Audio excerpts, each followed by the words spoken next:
The Murders in the Rue Morgue by Edgar Allan Poe. The mental features discoursed of as the analytical are in themselves but little susceptible of analysis. We appreciate them only in their effects. We know of them, among other things, that they are always to their possessor, when inordinately possessed, a source of the liveliest enjoyment.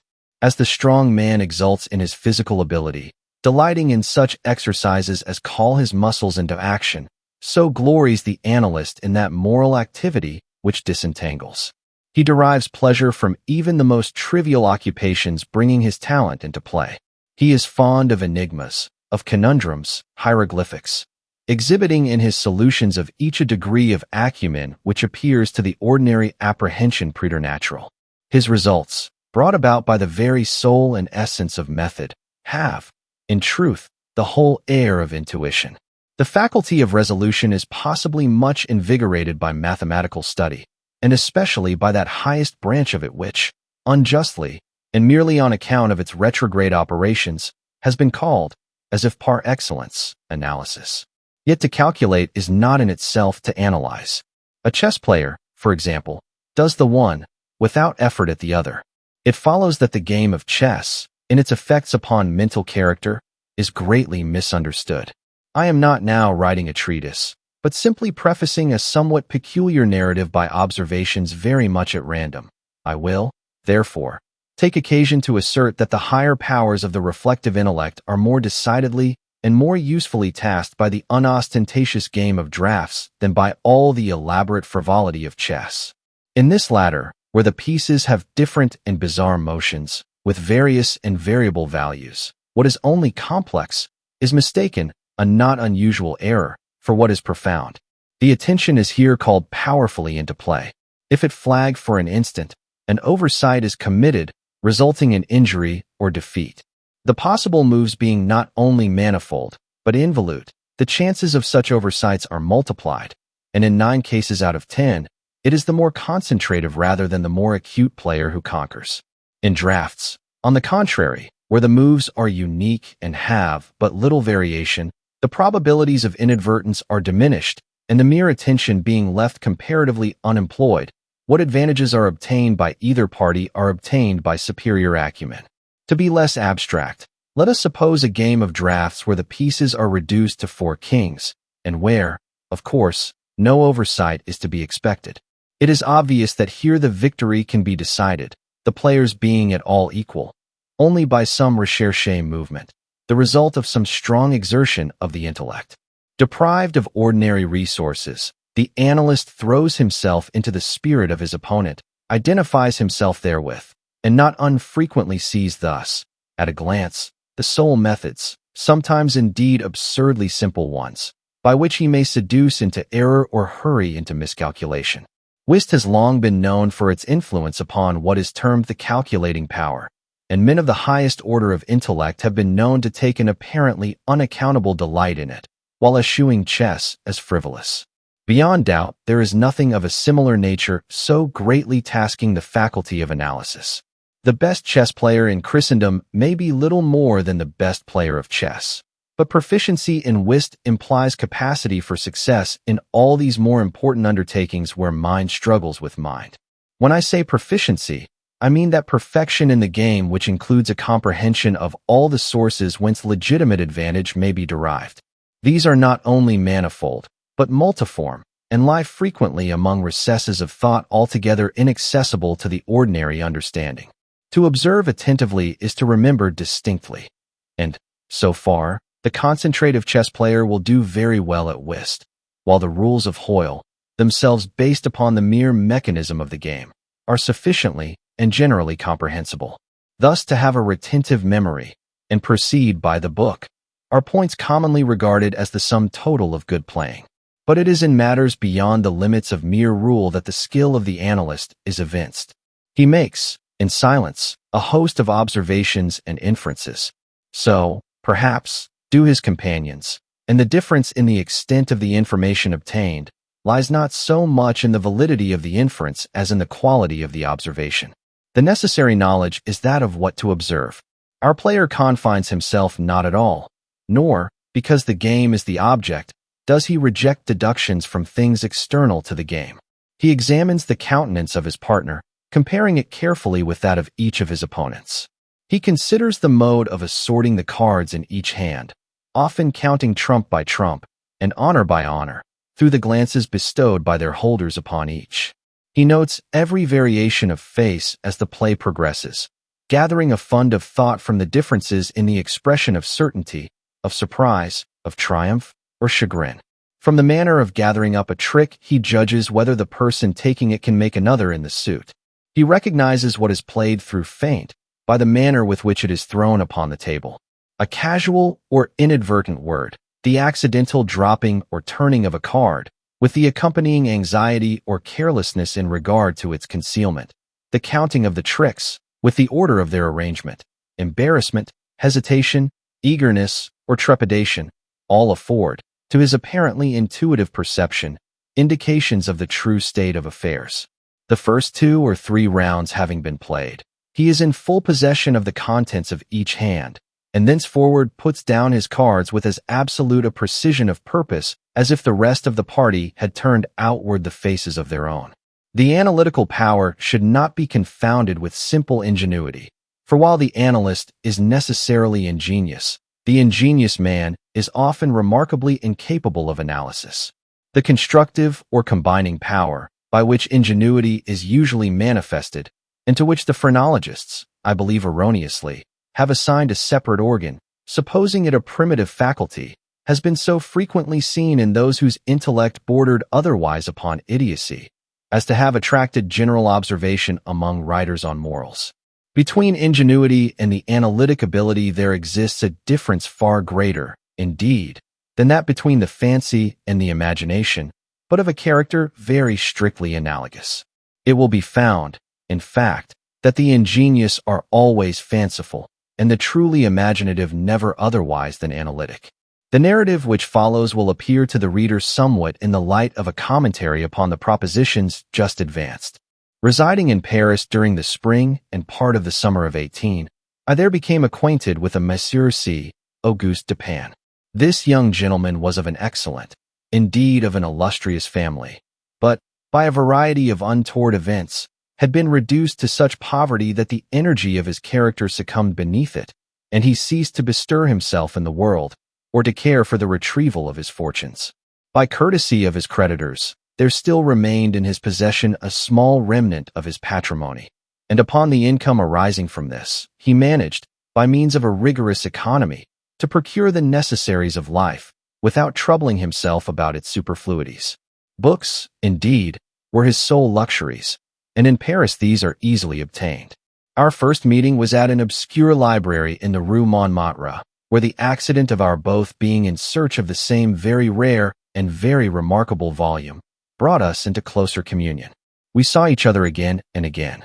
I was deeply interested in the little family history which he detailed to me with all that candor which a Frenchman indulges whenever mere self is the theme.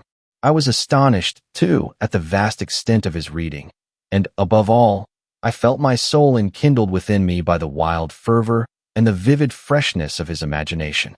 Seeking in Paris the objects I then sought, I felt that the society of such a man would be to me a treasure beyond price, and this feeling I frankly confided to him.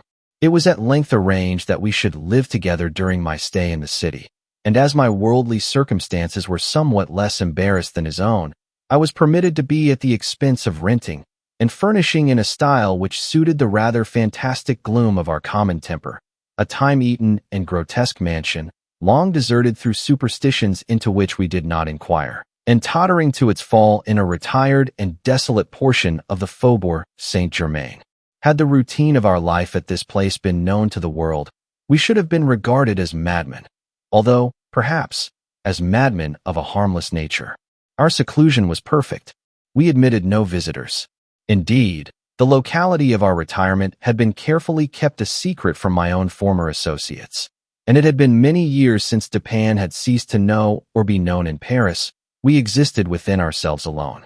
It was a freak of fancy in my friend, for what else shall I call it, to be enamored of the night for her own sake, and into this bizarrerie, as into all his others, I quietly fell, giving myself up to his wild whims with a perfect abandon. The sable divinity would not herself dwell with us always, but we could counterfeit her presence. At the first dawn of the morning, we closed all the massy shutters of our old building, lighted a couple of tapers which, strongly perfumed, threw out only the ghastliest and feeblest of rays. By the aid of these, we then busied our souls in dreams, reading, writing, or conversing, until warned by the clock of the advent of the true darkness. Then we sallied forth into the streets, arm in arm, continuing the topics of the day, or roaming far and wide until a late hour, seeking, amid the wild lights and shadows of the populous city, that infinity of mental excitement which quiet observation can afford. At such times I could not help remarking and admiring, although from his rich ideality I had been prepared to expect it, a peculiar analytic ability in Dupin. He seemed, too, to take an eager delight in its exercise, if not exactly in its display, and did not hesitate to confess the pleasure thus derived. He boasted to me, with a low chuckling laugh, that most men, in respect to himself, wore windows in their bosoms, and was wont to follow up such assertions by direct and very startling proofs of his intimate knowledge of my own. His manner at these moments was frigid and abstract. His eyes were vacant in expression, while his voice, usually a rich tenor, rose into a treble which would have sounded petulant, but for the deliberateness and entire distinctness of the enunciation. Observing him in these moods, I often dwelt meditatively upon the old philosophy of the bipart soul, and amused myself with the fancy of a double Dupin, the creative and the resolvent. Let it not be supposed, from what I have just said, that I am detailing any mystery or penning any romance. What I have described in The Frenchman was merely the result of an excited, or perhaps of a diseased, intelligence. But of the character of his remarks at the periods in question, an example will best convey the idea. We were strolling one night down a long, dirty street, in the vicinity of the Palais Royal. Being both, apparently, occupied with thought, neither of us had spoken a syllable for 15 minutes at least. All at once Dupin broke forth with these words. "He is a very little fellow, that's true, and would do better for the theatre varietés. There can be no doubt of that," I replied, unwittingly, and not at first observing, so much had I been absorbed in reflection, the extraordinary manner in which the speaker had chimed in with my meditations. In an instant afterward I recollected myself, and my astonishment was profound. "Dupin," said I gravely, "this is beyond my comprehension. I do not hesitate to say that I am amazed, and can scarcely credit my senses. How is it possible you should know that I was thinking of—" Here I paused, to ascertain beyond a doubt whether he really knew of whom I thought. "Of Chantilly," said he. "Why do you pause?" "You were remarking to yourself that his diminutive figure unfitted him for tragedy." This was precisely what had formed the subject of my reflections. Chantilly was a quondam cobbler of the Rue Saint-Denis, who, becoming stage-mad, had attempted the role of Xerxes in Crebellin's tragedy so called, and been notoriously pasquinaded for his pains. "Tell me, for heaven's sake," I exclaimed, "the method, if method there is, by which you have been enabled to fathom my soul in this matter." In fact, I was even more startled than I would have been willing to express.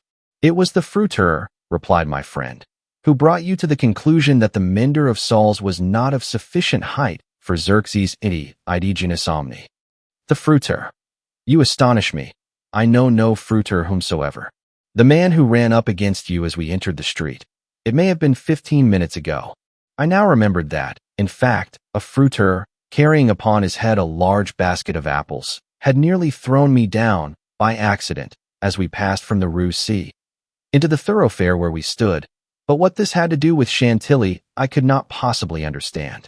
There was not a particle of charlatanery about Dupin. "I will explain," he said, "and that you may comprehend all clearly.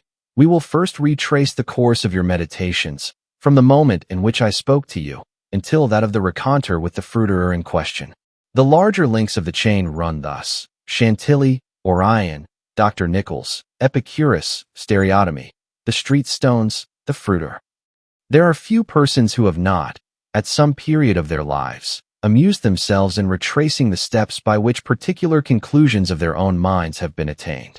The occupation is often full of interest, and he who attempts it for the first time is astonished by the apparently illimitable distance and incoherence between the starting point and the goal.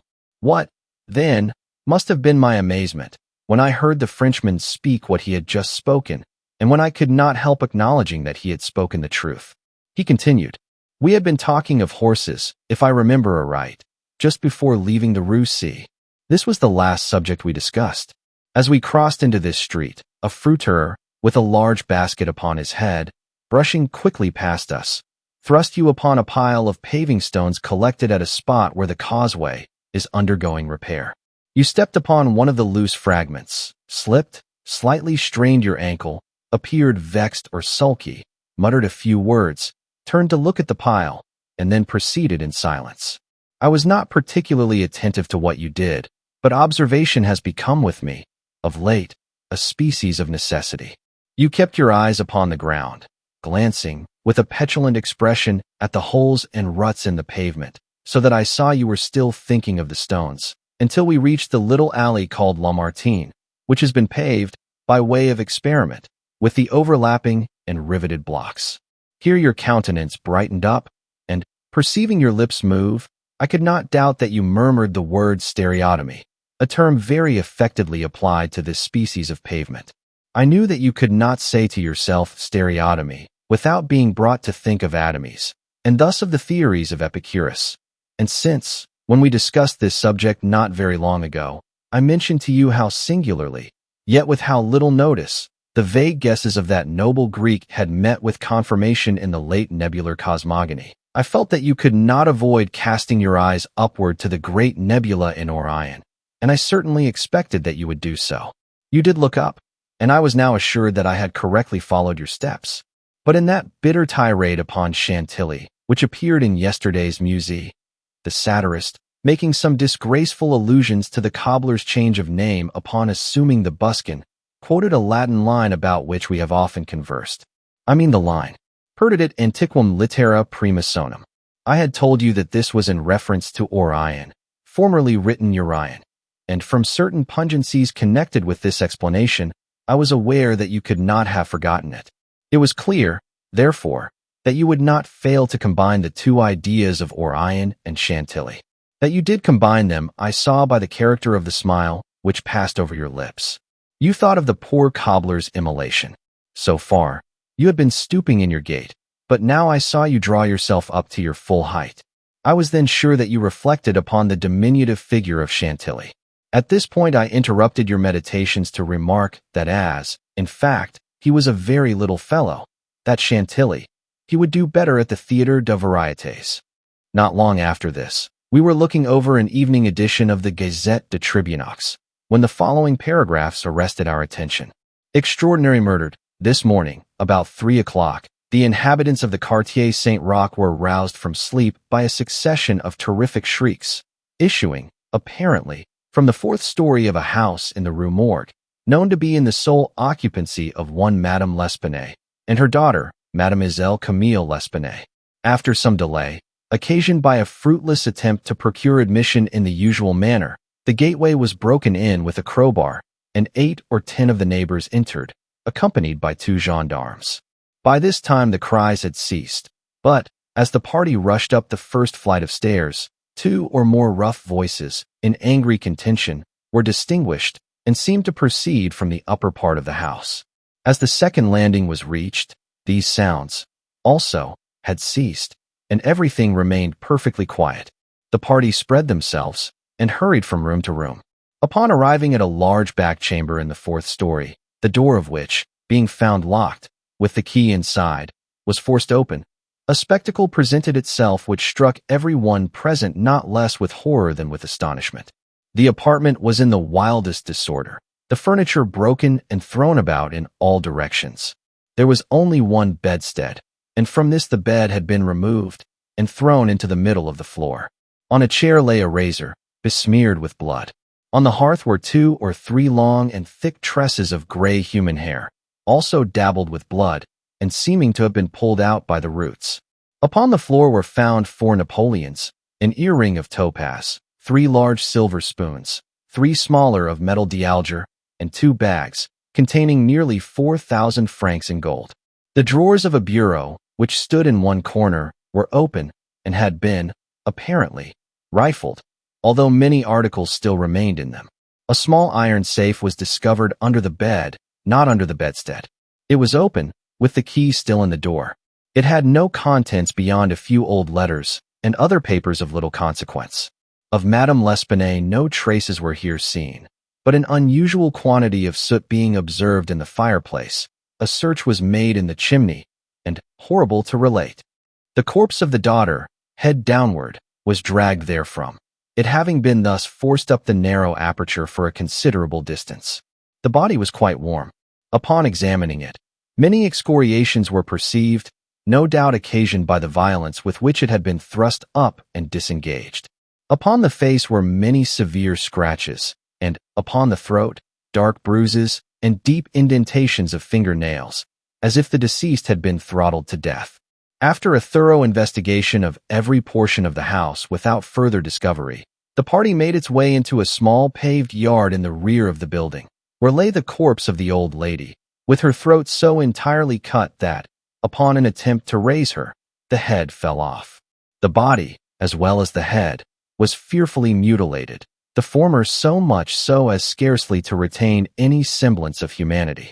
To this horrible mystery there is not as yet, we believe, the slightest clue. The next day's paper had these additional particulars. The tragedy in the Rue Morgue. Many individuals have been examined in relation to this most extraordinary and frightful affair. The word affair has not yet, in France, that levity of import which it conveys with us. But nothing whatever has transpired to throw light upon it. We give below all the material testimony elicited. Pauline Dubourg, laundress, deposes that she has known both the deceased for 3 years, having washed for them during that period. The old lady and her daughter seemed on good terms, very affectionate toward each other. They were excellent pay, could not speak in regard to their mode or means of living, believed that Madame L. told fortunes for a living, was reputed to have money put by, never met any person in the house when she called for the clothes or took them home, was sure that they had no servant in employ. There appeared to be no furniture in any part of the building except in the 4th story. Pierre Moreau, tobacconist, deposes that he has been in the habit of selling small quantities of tobacco and snuff to Madame L'Espanaye for nearly 4 years, was born in the neighborhood, and has always resided there. The deceased and her daughter had occupied the house in which the corpses were found for more than 6 years. It was formerly occupied by a jeweler, who underlet the upper rooms to various persons. The house was the property of Madame L. She became dissatisfied with the abuse of the premises by her tenant, and moved into them herself, refusing to let any portion. The old lady was childish. Witness had seen the daughter some 5 or 6 times during the 6 years. The two lived an exceedingly retired life, were reputed to have money, had heard it said among the neighbors that Madame L. told fortunes, did not believe it, had never seen any person enter the door except the old lady and her daughter, a porter once or twice, and a physician some 8 or 10 times. Many other persons, neighbors, gave evidence to the same effect. No one was spoken of as frequenting the house. It was not known whether there were any living connections of Madame L. and her daughter. The shutters of the front windows were seldom opened. Those in the rear were always closed, with the exception of the large back room, 4th story. The house was a good house, not very old. Isidore Muset, gendarme, deposes that he was called to the house about 3 o'clock in the morning, and found some 20 or 30 persons at the gateway, endeavoring to gain admittance. Forced it open, at length, with a bayonet, not with a crowbar. Had but little difficulty in getting it open, on account of its being a double or folding gate, and bolted neither at bottom nor top. The shrieks were continued until the gate was forced, and then suddenly ceased. They seemed to be screams of some person or persons, in great agony, were loud and drawn out, not short and quick. Witness led the way upstairs. Upon reaching the first landing, heard 2 voices in loud and angry contention, the one a gruff voice, the other much shriller, a very strange voice. Could distinguish some words of the former, which was that of a Frenchman. Was positive that it was not a woman's voice. Could distinguish the words sacre and diable. The shrill voice was that of a foreigner. Could not be sure whether it was the voice of a man or of a woman. Could not make out what was said, but believed the language to be Spanish. The state of the room and of the bodies was described by this witness as we described them yesterday. Henri Duval, a neighbor, and by trade a silversmith, deposes that he was one of the party who first entered the house. Corroborates the testimony of Muset in general. As soon as they forced an entrance, they reclosed the door to keep out the crowd, which collected very fast, notwithstanding the lateness of the hour. The shrill voice, this witness thinks, was that of an Italian. Was certain it was not French. Could not be sure that it was a man's voice. It might have been a woman's. Was not acquainted with the Italian language. Could not distinguish the words, but was convinced by the intonation that the speaker was an Italian. Knew Madame L. and her daughter. Had conversed with both frequently. Was sure that the shrill voice was not that of either of the deceased. Odenheimer, restaurateur, this witness volunteered his testimony. Not speaking French, was examined through an interpreter. Is a native of Amsterdam. Was passing the house at the time of the shrieks. They lasted for several minutes, probably 10. They were long and loud, very awful and distressing. Was one of those who entered the building. Corroborated the previous evidence in every respect but one. Was sure that the shrill voice was that of a man, of a Frenchman. Could not distinguish the words uttered. They were loud and quick, unequal, spoken apparently in fear as well as in anger. The voice was harsh, not so much shrill as harsh. Could not call it a shrill voice. The gruff voice said repeatedly, Saker, Diable, and once Mon Dieu. Jules Mignot, banker, of the firm of Mignot et Fils, Rue de Lorraine. Is the elder Mignot. Madame L'Espanaye had some property. Had opened an account with his banking house in the spring of the year, 8 years previously. Made frequent deposits in small sums. Had checked for nothing until the 3rd day before her death, when she took out in person the sum of 4,000 francs. This sum was paid in gold, and a clerk sent home with the money. Adolphe Lebon, clerk to Mignot et Fils, deposes that on the day in question, about noon, he accompanied Madame L'Espanaye to her residence with the 4,000 francs, put up in 2 bags. Upon the door being opened, Mademoiselle L. appeared and took from his hands one of the bags, while the old lady relieved him of the other. He then bowed and departed. Did not see any person in the street at the time. It is a by-street, very lonely. William Bird, tailor, deposes that he was one of the party who entered the house. Is an Englishman. Has lived in Paris 2 years. Was one of the first to ascend the stairs. Heard the voices in contention. The gruff voice was that of a Frenchman. Could make out several words, but cannot now remember all. Heard distinctly Saker and Mon Dieu. There was a sound at the moment as if of several persons struggling, a scraping and scuffling sound. The shrill voice was very loud, louder than the gruff one. Is sure that it was not the voice of an Englishman. Appeared to be that of a German. Might have been a woman's voice. Does not understand German. 4 of the above-named witnesses being recalled, deposed that the door of the chamber in which was found the body of Mademoiselle L. was locked on the inside when the party reached it. Everything was perfectly silent, no groans or noises of any kind. Upon forcing the door, no person was seen. The windows, both of the back and front room, were down and firmly fastened from within. A door between the 2 rooms was closed, but not locked. The door leading from the front room into the passage was locked, with the key on the inside. A small room in the front of the house, on the 4th story, at the head of the passage, was open, the door being ajar. This room was crowded with old beds, boxes, and so forth. These were carefully removed and searched. There was not an inch of any portion of the house which was not carefully searched. Sweeps were sent up and down the chimneys. The house was a 4-story one, with garrets, mansards. A trapdoor on the roof was nailed down very securely, did not appear to have been opened for years. The time elapsing between the hearing of the voices in contention and the breaking open of the room door was variously stated by the witnesses. Some made it as short as 3 minutes, some as long as 5. The door was opened with difficulty. Alfonso Garco, undertaker, deposes that he resides in the Rue Morgue. Is a native of Spain. Was one of the party who entered the house. Did not proceed upstairs. Is nervous, and was apprehensive of the consequences of agitation. Heard the voices in contention. The gruff voice was that of a Frenchman. Could not distinguish what was said. The shrill voice was that of an Englishman. Is sure of this. Does not understand the English language, but judges by the intonation. Alfonso Garcio, undertaker, deposes that he was among the first to ascend the stairs. Heard the voices in question. The gruff voice was that of a Frenchman. Distinguished several words. The speaker appeared to be expostulating. Could not make out the words of the shrill voice. Spoke quick and unevenly. Thinks it the voice of a Russian.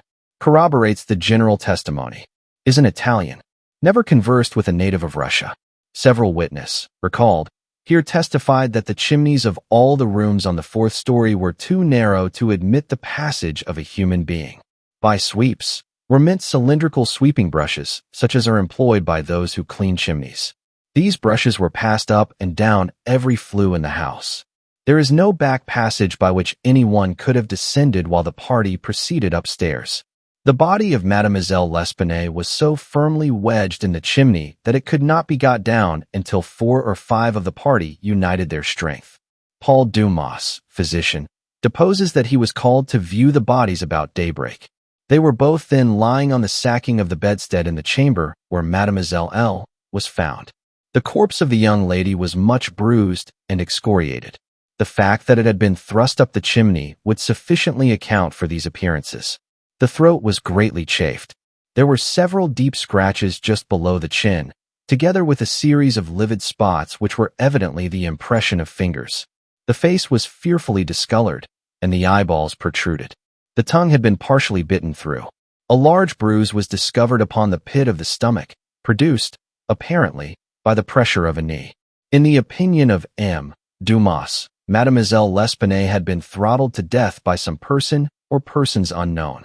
The corpse of the mother was horribly mutilated. All the bones of the right leg and arm were more or less shattered. The left tibia much splintered, as well as all the ribs of the left side. Whole body dreadfully bruised and discolored. It was not possible to say how the injuries had been inflicted. A heavy club of wood, or a broad bar of iron, a chair, any large, heavy, and obtuse weapon would have produced such results, if wielded by the hands of a very powerful man. No woman could have inflicted the blows with any weapon. The head of the deceased, when seen by witness, was entirely separated from the body, and was also greatly shattered. The throat had evidently been cut with some very sharp instrument, probably with a razor. Alexander Etienne, surgeon, was called with M. Dumas to view the bodies. Corroborated the testimony and the opinions of M. Dumas. Nothing further of importance was elicited, although several other persons were examined. A murder so mysterious and so perplexing in all its particulars was never before committed in Paris. If indeed a murder has been committed at all, the police are entirely at fault, an unusual occurrence in affairs of this nature. There is not, however, the shadow of a clue apparent. The evening edition of the paper stated that the greatest excitement still continued in the Quartier Saint-Roch, that the premises in question had been carefully researched, and fresh examinations of witnesses instituted, but all to no purpose.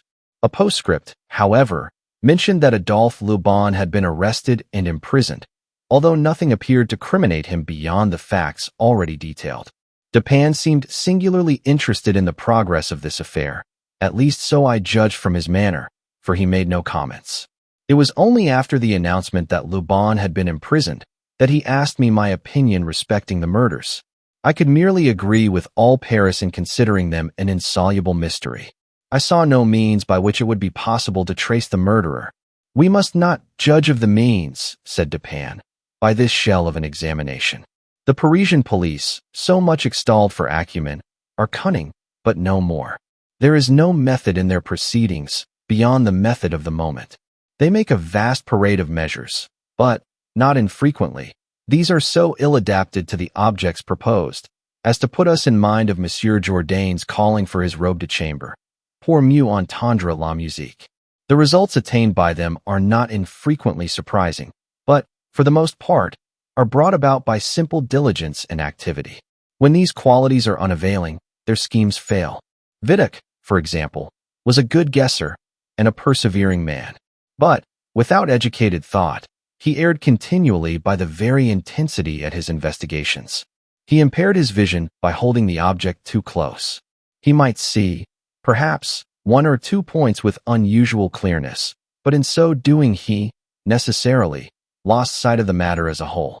Thus there is such a thing as being too profound. Truth is not always in a well. In fact, as regards the more important knowledge, I do believe that she is invariably superficial. The depth lies in the valleys where we seek her, and not upon the mountaintops where she is found. The modes and sources of this kind of error are well typified in the contemplation of the heavenly bodies. To look at a star by glances, to view it in a sidelong way, by turning toward it the exterior portions of the retina, more susceptible of feeble impressions of light than the interior, is to behold the star distinctly, is to have the best appreciation of its luster, a luster which grows dim just in proportion as we turn our vision fully upon it. A greater number of rays actually fall upon the eye in the latter case, but in the former, there is the more refined capacity for comprehension. By undue profundity we perplex and enfeeble thought, and it is possible to make even Venus herself vanish from the firmament by a scrutiny too sustained, too concentrated, or too direct. As for these murders, let us enter into some examinations for ourselves, before we make up an opinion respecting them. An inquiry will afford us amusement. I thought this an odd term, so applied, but said nothing, and besides, Le Bon once rendered me a service for which I am not ungrateful. We will go and see the premises with our own eyes. I know G, the prefect of police, and shall have no difficulty in obtaining the necessary permission. The permission was obtained, and we proceeded at once to the Rue Morgue. This is one of those miserable thoroughfares which intervene between the Rue Richelieu and the Rue Saint-Roch. It was late in the afternoon when we reached it, as this quarter is at a great distance from that in which we resided. The house was readily found, for there were still many persons gazing up at the closed shutters, with an objectless curiosity, from the opposite side of the way. It was an ordinary Parisian house, with a gateway, on one side of which was a glazed watchbox, with a sliding panel in the window, indicating a loge de concierge. Before going in we walked up the street, turned down an alley, and then, again turning, passed in the rear of the building, Dupin, meanwhile, examining the whole neighborhood, as well as the house, with a minuteness of attention for which I could see no possible object. Retracing our steps, we came again to the front of the dwelling, rang, and, having shown our credentials, were admitted by the agents in charge.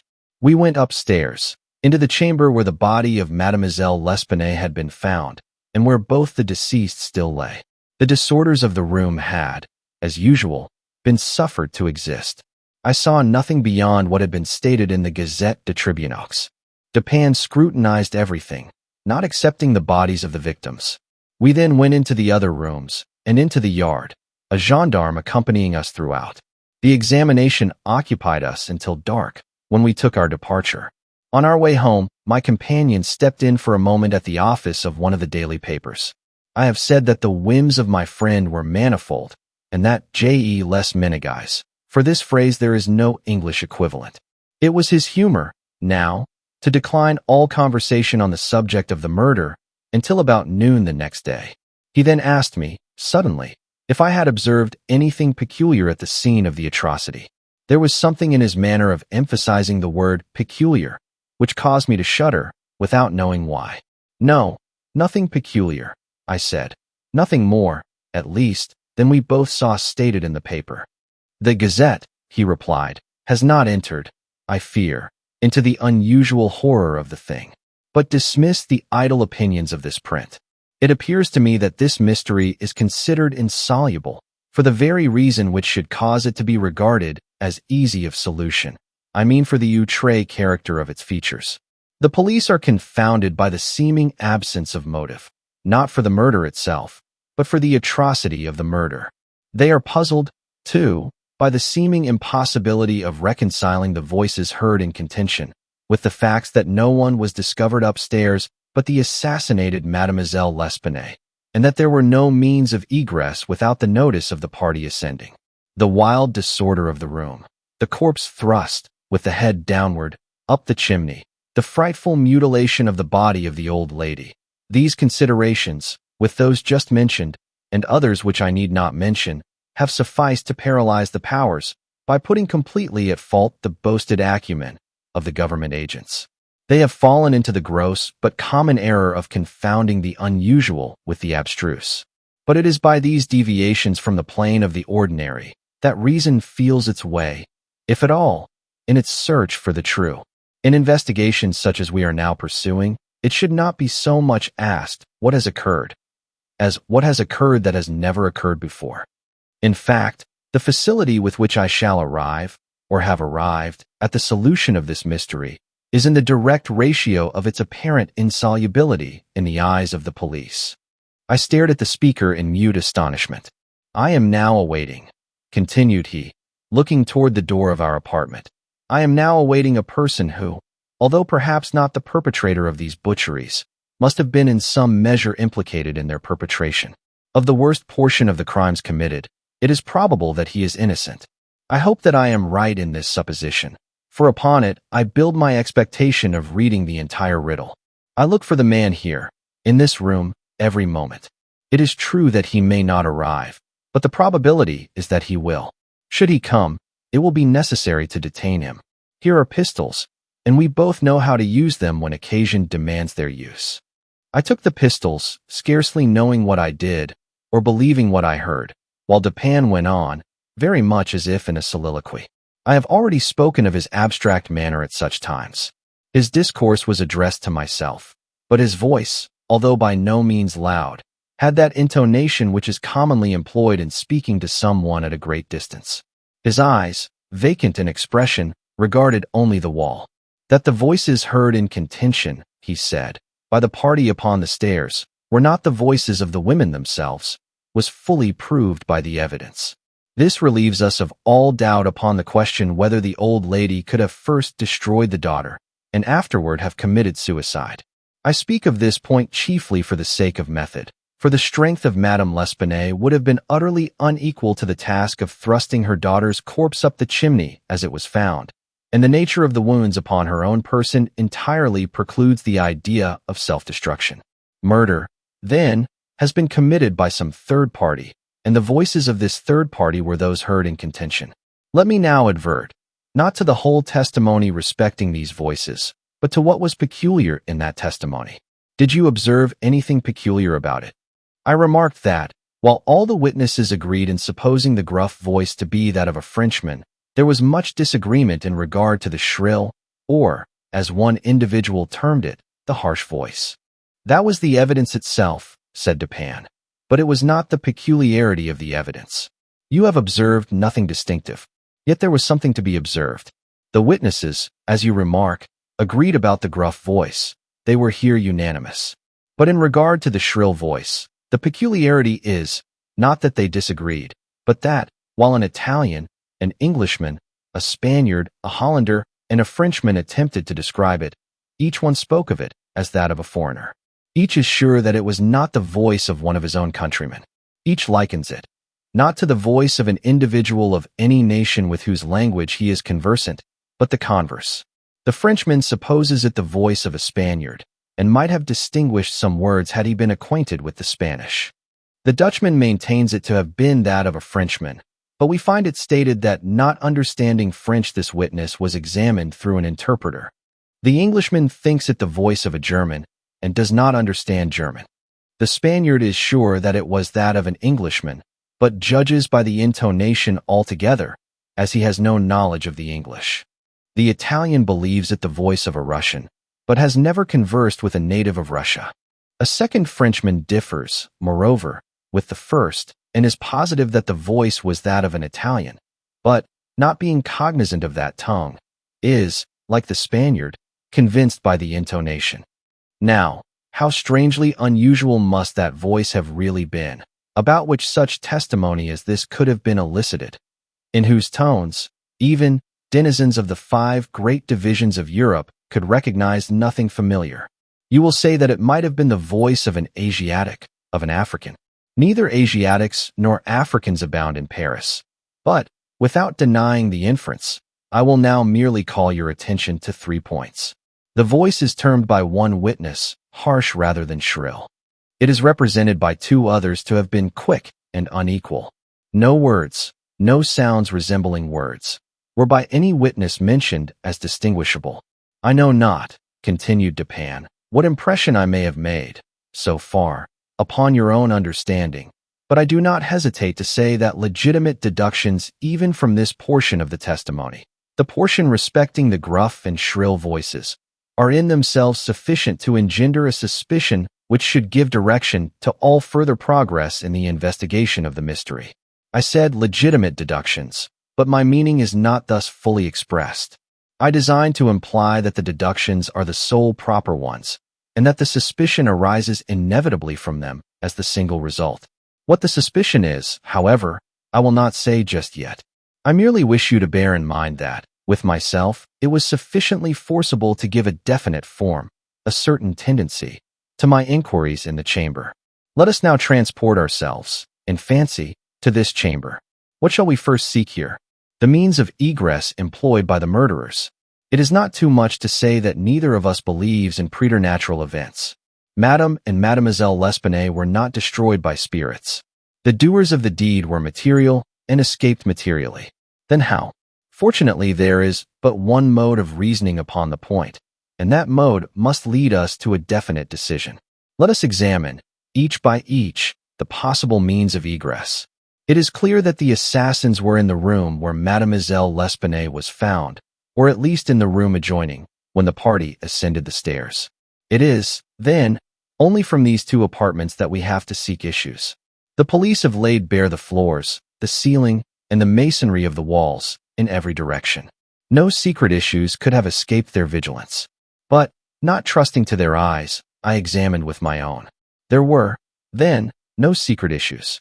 Both doors leading from the rooms into the passage were securely locked, with the keys inside.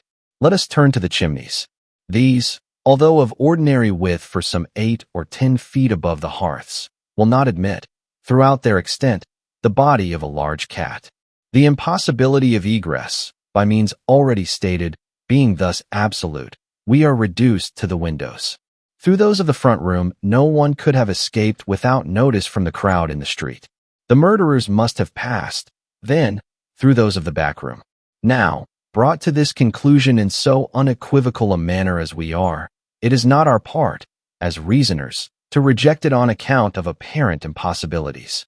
It is only left for us to prove that these apparent impossibilities are, in reality, not such. There are 2 windows in the chamber. One of them is unobstructed by furniture and is wholly visible.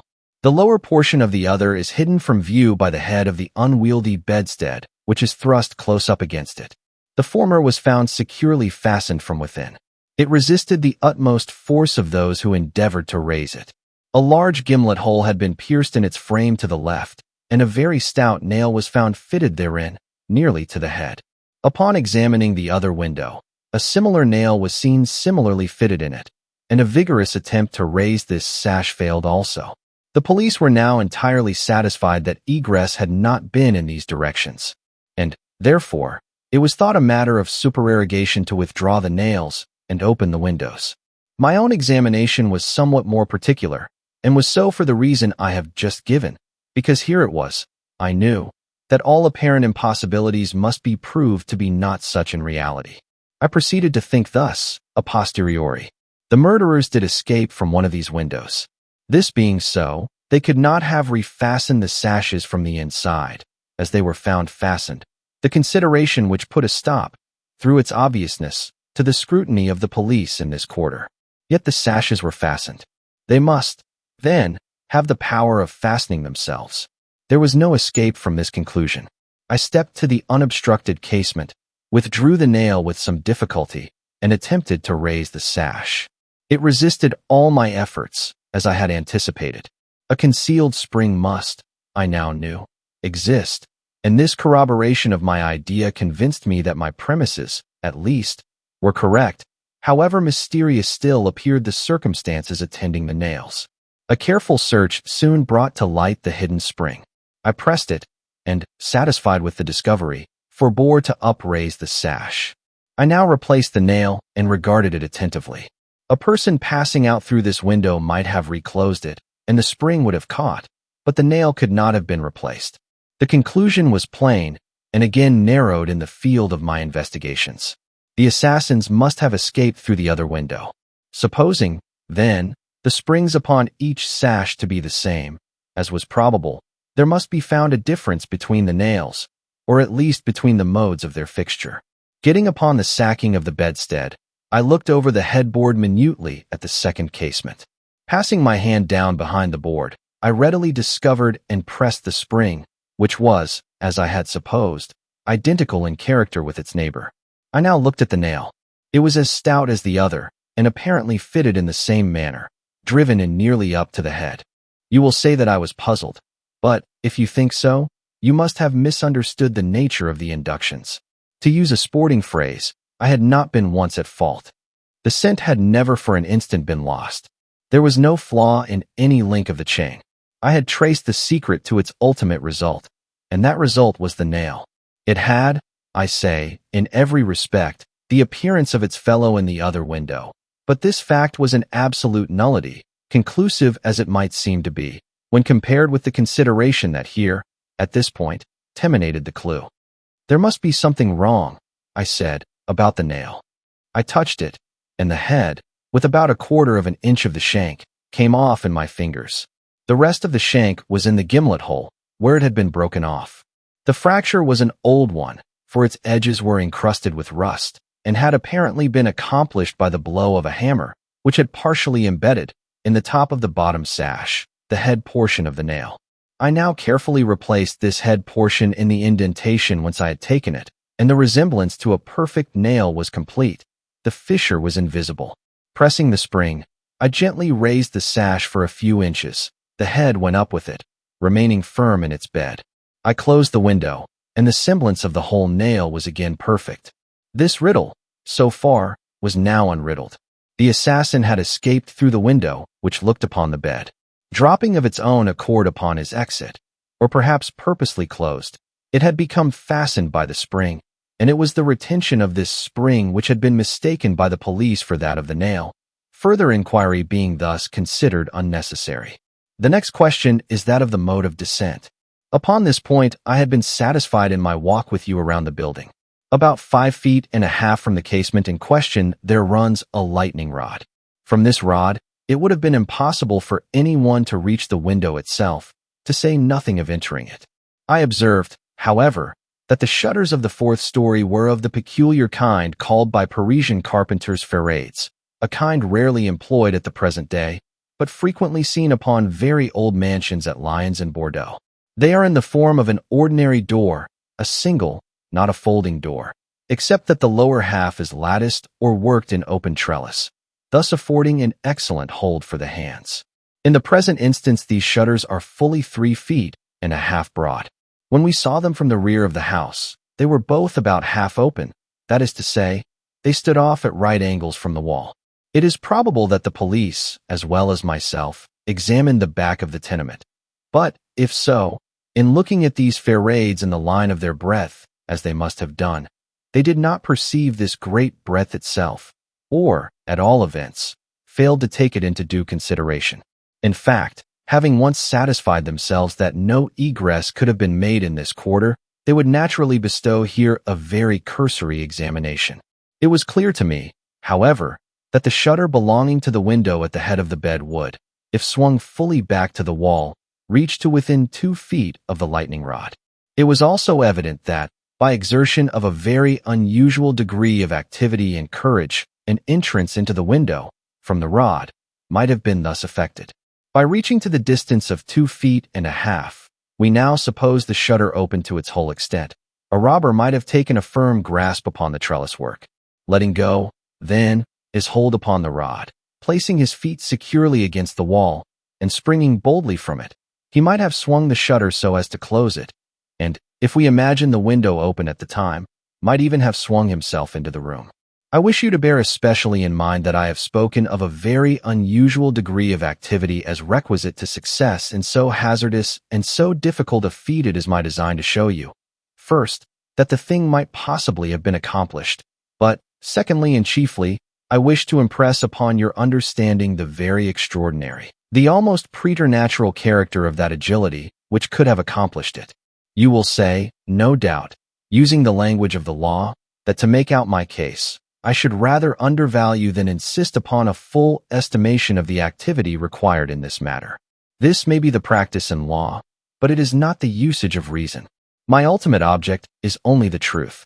My immediate purpose is to lead you to place in juxtaposition that very unusual activity of which I have just spoken, with that very peculiar shrill or harsh and unequal voice, about whose nationality no two persons could be found to agree, and in whose utterance no syllabification could be detected.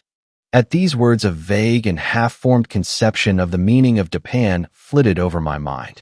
I seemed to be upon the verge of comprehension, without power to comprehend, as men, at times, find themselves upon the brink of remembrance, without being able, in the end, to remember. My friend went on with his discourse. "You will see," he said, "that I have shifted the question from the mode of egress to that of ingress. It was my design to convey the idea that both were affected in the same manner at the same point. Let us now revert to the interior of the room. Let us survey the appearances here. The drawers of the bureau, it is said, had been rifled, although many articles of apparel still remained within them. The conclusion here is absurd. It is a mere guess, a very silly one, and no more. How are we to know that the articles found in the drawers were not all these drawers had originally contained?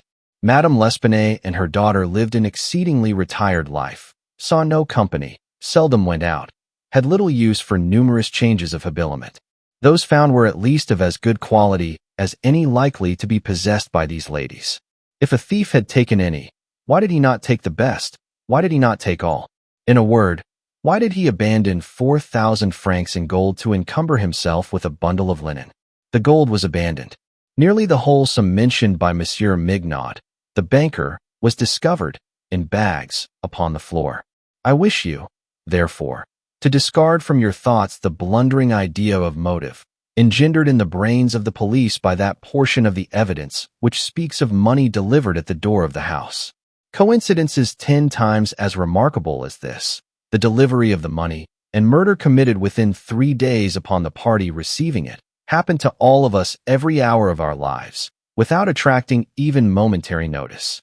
Coincidences, in general, are great stumbling blocks in the way of that class of thinkers who have been educated to know nothing of the theory of probabilities, that theory to which the most glorious objects of human research are indebted for the most glorious of illustration. In the present instance, had the gold been gone, the fact of its delivery 3 days before would have formed something more than a coincidence. It would have been corroborative of this idea of motive. But, under the real circumstances of the case, if we are to suppose gold the motive of this outrage, we must also imagine the perpetrator so vacillating an idiot as to have abandoned his gold and his motive together. Keeping now steadily in mind the points to which I have drawn your attention, that peculiar voice, that unusual agility, and that startling absence of motive in a murder so singularly atrocious as this, let us glance at the butchery itself. Here is a woman strangled to death by manual strength and thrust up a chimney head downward. Ordinary assassins employ no such mode of murder as this. Least of all do they thus dispose of the murdered. In the manner of thrusting the corpse up the chimney, you will admit that there was something excessively outré, something altogether irreconcilable with our common notions of human action, even when we suppose the actors the most depraved of men. Think, too, how great must have been that strength which could have thrust the body up such an aperture so forcibly that the united vigor of several persons was found barely sufficient to drag it down. Turn, now, to other indications of the employment of a vigor most marvelous. On the hearth were thick tresses, very thick tresses, of gray human hair. These had been torn out by the roots. You are aware of the great force necessary in tearing thus from the head even 20 or 30 hairs together. You saw the locks in question as well as myself. Their roots, a hideous sight, were clotted with fragments of the flesh of the scalp, sure token of the prodigious power which had been exerted in uprooting perhaps 500,000 of hairs at a time. The throat of the old lady was not merely cut, but the head absolutely severed from the body. The instrument was a mere razor. I wish you also to look at the brutal ferocity of these deeds. Of the bruises upon the body of Madame L'Espanaye, I do not speak. Monsieur Dumas and his worthy coadjutor Monsieur Etienne have pronounced that they were inflicted by some obtuse instrument, and so far these gentlemen are very correct. The obtuse instrument was clearly the stone pavement in the yard, upon which the victim had fallen from the window, which looked in upon the bed.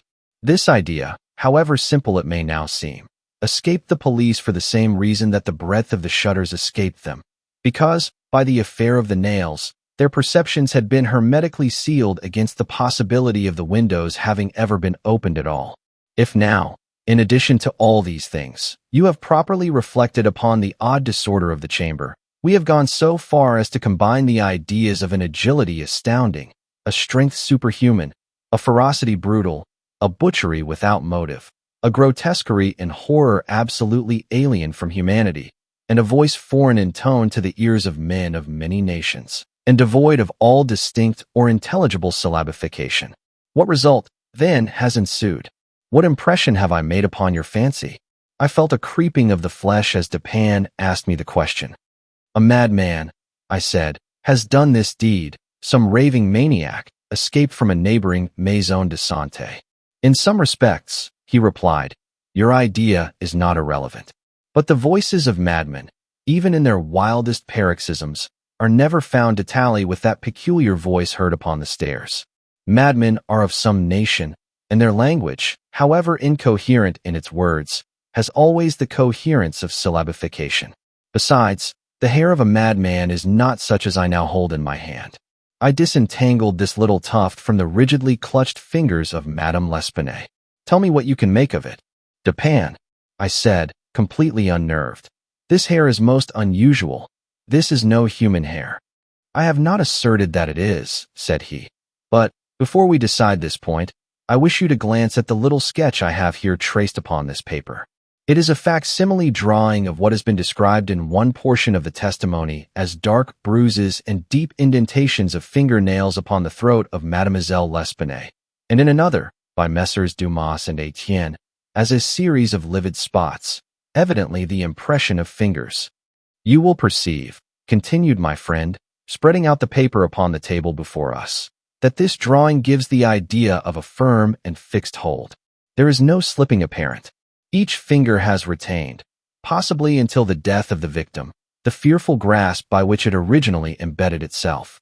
Attempt, now, to place all your fingers, at the same time, in the respective impressions as you see them. I made the attempt in vain. We are possibly not giving this matter a fair trial, he said. The paper is spread out upon a plain surface, but the human throat is cylindrical. Here is a billet of wood, the circumference of which is about that of the throat. Wrap the drawing around it, and try the experiment again. I did so, but the difficulty was even more obvious than before. This, I said, is the mark of no human hand. Read now, replied Dupin, this passage from Cuvier. It was a minute anatomical and generally descriptive account of the large fulvous orangutan of the East Indian Islands. The gigantic stature, the prodigious strength and activity, the wild ferocity, and the imitative propensities of these mammalia are sufficiently well known to all. I understood the full horrors of the murder at once. The description of the digits, said I, as I made an end of the reading, is in exact accordance with his drawing. I see that no animal but an orangutan, of the species here mentioned, could have impressed the indentations as you have traced them. This tuft of tawny hair, too, is identical in character with that of the beast of Cuvier. But I cannot possibly comprehend the particulars of this frightful mystery. Besides, there were two voices heard in contention, and one of them was unquestionably the voice of a Frenchman. True, and you will remember an expression attributed almost unanimously, by the evidence, to this voice, the expression, mon Dieu. This, under the circumstances, has been justly characterized by one of the witnesses, Montagny, the confectioner, as an expression of remonstrance or expostulation. Upon these two words, therefore, I have mainly built my hopes of a full solution of the riddle. A Frenchman was cognizant of the murder. It is possible, indeed it is far more than probable, that he was innocent of all participation in the bloody transactions which took place. The orangutan may have escaped from him. He may have traced it to the chamber, but, under the agitating circumstances which ensued, he could never have recaptured it. It is still at large. I will not pursue these guesses, for I have no right to call them more, since the shades of reflection upon which they are based are scarcely of sufficient depth to be appreciable by my own intellect. and since I could not pretend to make them intelligible to the understanding of another, we will call them guesses, then, and speak of them as such. If the Frenchman in question is indeed, as I suppose, innocent of this atrocity, this advertisement, which I left last night, upon our return home, at the office of Le Monde, a paper devoted to the shipping interest and much sought by sailors, will bring him to our residence. He handed me a paper, and I read thus. Caught in the Bois de Boulogne, early in the morning of the NST, the morning of the murder, a very large, tawny orangutan of the Bornese species. The owner, who is ascertained to be a sailor belonging to a Maltese vessel, may have the animal again, upon identifying it satisfactorily, and paying a few charges arising from its capture and keeping. Call at No. Rue, Faubourg Saint-Germain, au Troisième. How was it possible, I asked, that you should know the man to be a sailor and belonging to a Maltese vessel? I do not know it, said Dupin. I am not sure of it. Here, however, is a small piece of ribbon, which from its form and from its greasy appearance has evidently been used in tying the hair in one of those long queues of which sailors are so fond. Moreover, this knot is one which few besides sailors can tie, and it is peculiar to the Maltese. I picked the ribbon up at the foot of the lightning rod. It could not have belonged to either of the deceased. Now if, after all, I am wrong in my induction from this ribbon, that the Frenchman was a sailor belonging to a Maltese vessel, still I can have done no harm in saying what I did in the advertisement. If I am in error, he will merely suppose that I have been misled by some circumstance into which he will not take the trouble to inquire. But if I am right, a great point is gained. Cognizant, although innocent of the murder, the Frenchman will naturally hesitate about replying to the advertisement, about demanding the orangutan. He will reason thus: I am innocent, I am poor, my orangutan is of great value. To one in my circumstances a fortune of itself. Why should I lose it through idle apprehensions of danger? Here it is, within my grasp. It was found in the Bois de Boulogne, at a vast distance from the scene of that butchery. How can it ever be suspected that a brute beast should have done the deed? The police are at fault. They have failed to procure the slightest clue. Should they even trace the animal, it would be impossible to prove me cognizant of the murder or to implicate me in guilt on account of that cognizance. Above all, I am known. The advertiser designates me as the possessor of the beast. I am not sure to what limit his knowledge may extend. Should I avoid claiming a property of so great value, which it is known that I possess, it will render the animal at least liable to suspicion. It is not my policy to attract attention either to myself or to the beast. I will answer the advertisement, get the orangutan, and keep it close until this matter has blown over. At this moment we heard a step upon the stairs. Be ready, said Dupin, with your pistols, but neither use them nor show them until at a signal from myself. The front door of the house had been left open, and the visitor had entered, without ringing, and advanced several steps upon the staircase. Now, however, he seemed to hesitate. Presently we heard him descending. Dupin was moving quickly to the door, when we again heard him coming up. He did not turn back a second time, but stepped up with decision, and rapped at the door of our chamber. Come in, said Dupin, in a cheerful and hearty tone. A man entered. He was a sailor, evidently, a tall, stout, and muscular-looking person, with a certain daredevil expression of countenance, not altogether unprepossessing. His face, greatly sunburned, was more than half hidden by whisker and mustachio. He had with him a huge oaken cudgel, but appeared to be otherwise unarmed. He bowed awkwardly, and bade us good evening, in French accents, which, although somewhat Neuchâtelish, were still sufficiently indicative of a Parisian origin. Sit down, my friend, said Dupin. I suppose you have called about the orangutan. Upon my word, I almost envy you the possession of him, a remarkably fine, and no doubt a very valuable animal. How old do you suppose him to be? The sailor drew a long breath, with the air of a man relieved of some intolerable burden, and then replied, in an assured tone, I have no way of telling, but he can't be more than 4 or 5 years old. Have you got him here? Oh, no. We had no conveniences for keeping him here. He is at a livery stable in the Rue Morgue, just by. You can get him in the morning. Of course you are prepared to identify the property. To be sure I am, sir. I shall be sorry to part with him, said Dupin. I don't mean that you should be at all this trouble for nothing, sir, said the man. Couldn't expect it. Am very willing to pay a reward for the finding of the animal. That is to say, anything in reason. Well, replied my friend, that is all very fair, to be sure. Let me think. What should I have? Oh, I will tell you. My reward shall be this. You shall give me all the information in your power about these murders in the Rue Morgue. Dupin said the last words in a very low tone and very quietly. Just as quietly, too, he walked toward the door, locked it, and put the key in his pocket. He then drew a pistol from his bosom and placed it, without the least flurry, upon the table. The sailor's face flushed up as if he were struggling with suffocation. He started to his feet and grasped his cudgel, but the next moment he fell back into his seat, trembling violently, and with the countenance of death itself. He spoke not a word. I pitied him from the bottom of my heart. My friend, said Dupin, in a kind tone, you are alarming yourself unnecessarily. You are, indeed. We mean you no harm whatever. I pledge you the honor of a gentleman, and of a Frenchman, that we intend you no injury. I perfectly well know that you are innocent of the atrocities in the Rue Morgue. It will not do, however, to deny that you are in some measure implicated in them. From what I have already said, you must know that I have had means of information about this matter, means of which you could never have dreamed. Now, the thing stands thus. You have done nothing which you could have avoided, nothing, certainly, which renders you culpable. You were not even guilty of robbery, when you might have robbed with impunity. You have nothing to conceal. You have no reason for concealment. On the other hand, you are bound by every principle of honor to confess all you know.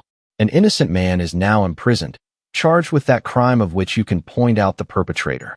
The sailor had recovered his presence of mind, in a great measure, while Dupin uttered these words, but his original boldness of bearing was all gone. So help me God, said he, after a brief pause. I will tell you all I know about this affair, but I do not expect you to believe one half I say. I would be a fool indeed if I did. Still, I am innocent, and I will make a clean breast if I die for it. What he stated was, in substance, this. He had lately made a voyage to the Indian archipelago. A party, of which he formed one, landed at Borneo, and passed into the interior on an excursion of pleasure. Himself and a companion had captured the orangutan. This companion dying, the animal fell into his own exclusive possession. After a great trouble, occasioned by the intractable ferocity of his captive during the home voyage, he at length succeeded in lodging it safely at his own residence in Paris, where, not to attract toward himself the unpleasant curiosity of his neighbors, he kept it carefully secluded until such time as it should recover from a wound in the foot, received from a splinter on board ship. His ultimate design was to sell it.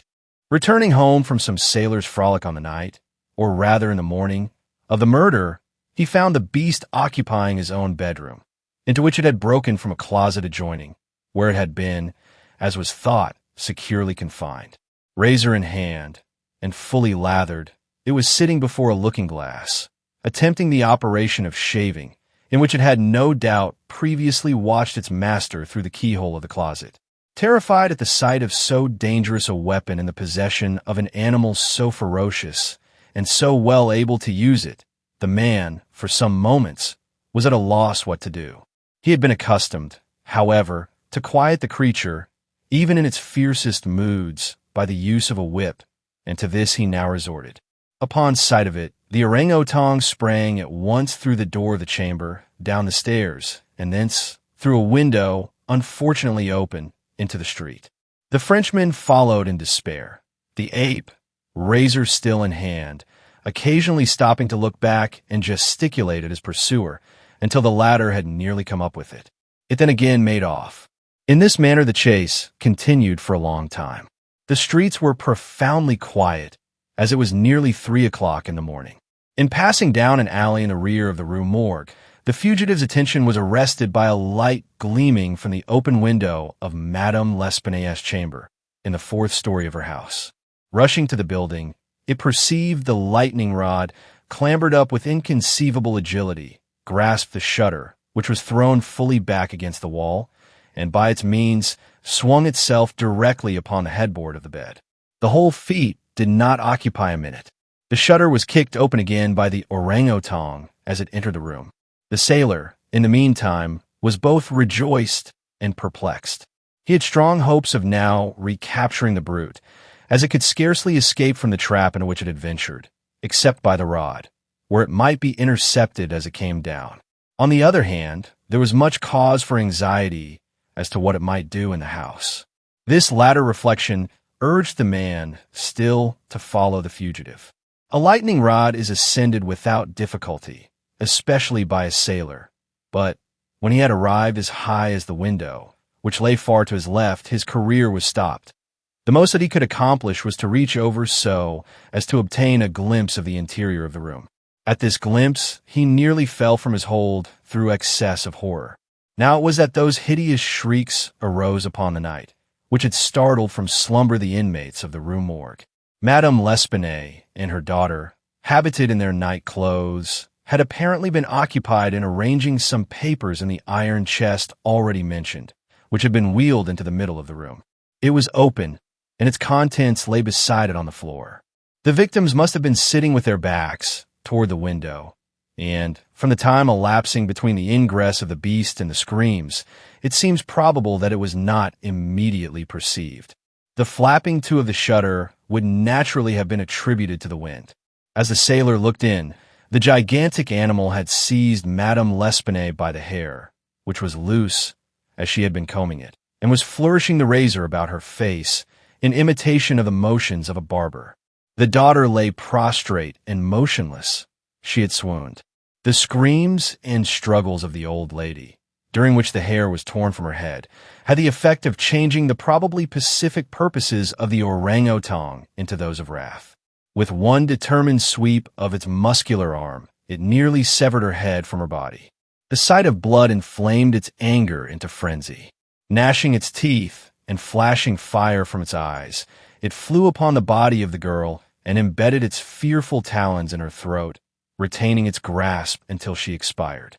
Its wandering and wild glances fell at this moment upon the head of the bed, over which the face of its master, rigid with horror, was just discernible.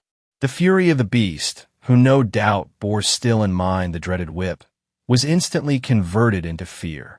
Conscious of having deserved punishment, it seemed desirous of concealing its bloody deeds, and skipped about the chamber in an agony of nervous agitation, throwing down and breaking the furniture as it moved, and dragging the bed from the bedstead.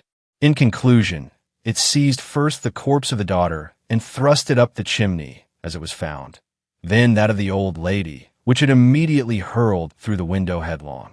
As the ape approached the casement with its mutilated burden, the sailor shrank aghast to the rod, and rather gliding than clambering down it, hurried at once home, dreading the consequences of the butchery, and gladly abandoning, in his terror, all solicitude about the fate of the orangutan. The words heard by the party upon the staircase were the Frenchman's exclamations of horror and affright, commingled with the fiendish jabberings of the brute. I have scarcely anything to add. The orangutan must have escaped from the chamber by the rod, just before the breaking of the door. It must have closed the window as it passed through it. It was subsequently caught by the owner himself, who obtained for it a very large sum at the Jardin des Plantes.